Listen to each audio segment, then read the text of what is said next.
আল্লাহ তুমি আমার বাবাকে জান্নাত দান করো, আমিন।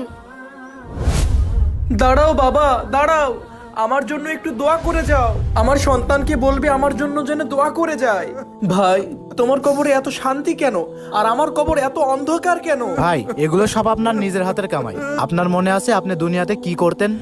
শোনো বাবা, অনেক পড়ালেখা করে বড় ইঞ্জিনিয়ার হতে হবে আর অনেক টাকা কামাতে হবে। বাবা, আমি কোরআন এক পারা হিফজ করেছি। আলহামদুলিল্লাহ বাবা, এই জন্যই আমি তোমাকে নিয়ে গর্ব করি। আরে আবু হানিফ ভাই, হ্যাঁ ভাই। ছেলেকে নিয়ে মাদ্রাসায় যাচ্ছেন নাকি? হ্যাঁ, মাদ্রাসায় যাচ্ছিলাম। মাদ্রাসায় যাচ্ছে? এখন কেউ বাচ্চাদেরকে মাদ্রাসায় পড়ায়? ইঞ্জিনিয়ার পড়াচ্ছি ছেলেকে, অনেক টাকা কামাবো।